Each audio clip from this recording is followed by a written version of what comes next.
Atenção, está no ar. Vozes Populares, o podcast que escuta o que o povo brasileiro tem a dizer.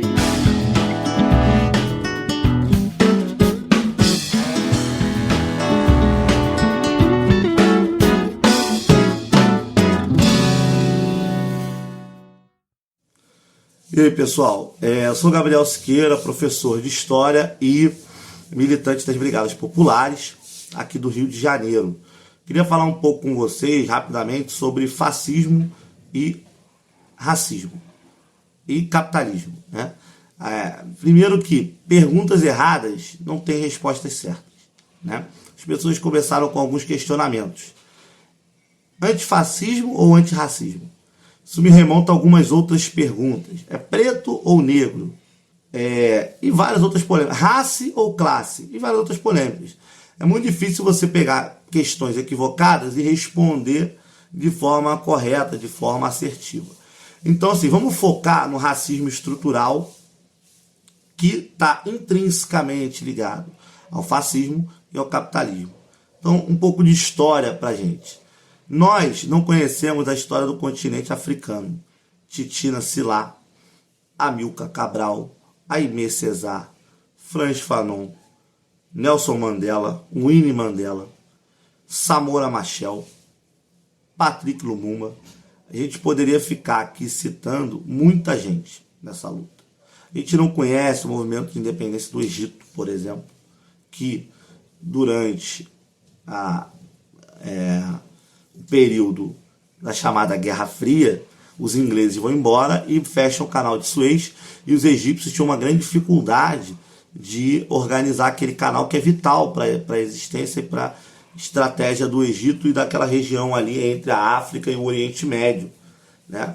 Os egípcios e os ingleses apostam que os egípcios se dão mal no canal de Suez, por não saber operar, não ter tecnologia naquele momento.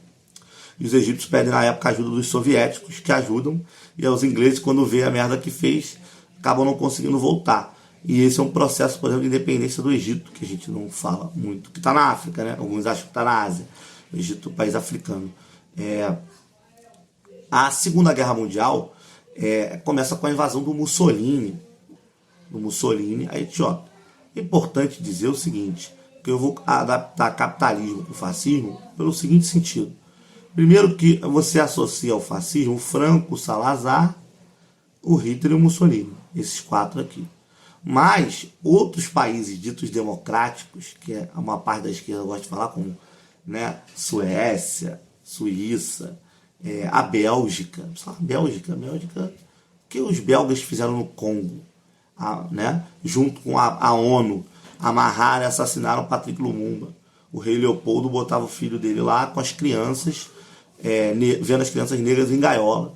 Então a gente precisa ampliar o nosso debate e falar um pouco sobre essa estrutura. Capitalismo e fascismo estão diretamente ligados com racismo. Isso quer dizer que toda a luta antifascista, ela é necessariamente antirracista? Deveria ser. Assim como a luta antirracista deveria ser contra o patriarcado, deveria ser uma série de coisas. Isso não quer dizer que a gente deva ficar escolhendo o que se faz sem pensar na totalidade, nas estruturas, né? Isso vale para o racismo. O racismo não é simplesmente uma galera, o cara ser chamado apenas de macaco na rua, ou não, né? Ou de preto, de crioulo. Racismo é muito mais do que isso. Racismo, a gente vê o racismo quando uma criança negra é morta com 100 tiros. Né? Mas o racismo está quando aquela criança negra ou aquele moleque de 18 anos não tomou vacina, que não tinha no seu hospital, morreu de Covid, porque 5 vezes mais fácil morrer um negro, né, de Covid do que um branco. Então tem uma história estrutural. Essas perguntas, raça ou classe, antifascismo, racismo, elas não nos ajudam, elas nos confundem. A luta antifascista, ela precisa ser uma luta antirracista porque o racismo, o suprassumo do racismo no mundo é uma ideia que está ligada e que está na gênese, ou seja, na criação do fascismo, né? A ideia de superioridade das raças. Começa no século XV e se reorganiza, se readapta e está aí até hoje. E o fascismo pega essas ideias e vai elevar elas ao quadrado. Então a gente precisa parar de querer separar as coisas e pensar nos laços estruturais que existem, né? Então você tem, por exemplo, na história da descolonização africana, a luta contra os regimes fascistas, que foram aqueles que não abriam mão das colônias africanas de forma nenhuma, como eu falei da invasão do Mussolini à Etiópia, né? Muitos desses líderes africanos, majoritariamente, eram marxistas, comunistas. Isso não os fez abrir mão da sua negritude, da sua ideia pan-africanista de união dos Estados africanos, né? E de derrota ao racismo. Nós podemos citar aqui a Aimé Césaire, a Amilcar Cabral, a Titina Silá, por exemplo, que foi treinar a guerrilha na União Soviética e voltou para a Guiné para ajudar na luta de descolonização. Inclusive foi morta numa emboscada quando tentou ir ao enterro do Amilcar Cabral. A gente pode falar do Nelson e da Winnie Mandela, a gente pode falar do Fanon, a gente pode falar do Samora Machel, a gente pode falar do Agostinho Neto, a gente poderia ficar aqui horas falando sobre isso, né? Esses caras, eles não eram decoloniais, eles não eram isso, né? Eles eram marxistas. E o marxismo falou sobre a luta anticolonial. Essa é uma discussão e esse debate ele precisa ser feito. E a gente precisa, na verdade, não ficar respondendo questões que são irrespondíveis, vamos dizer assim, que não tem resposta pronta e nem correta.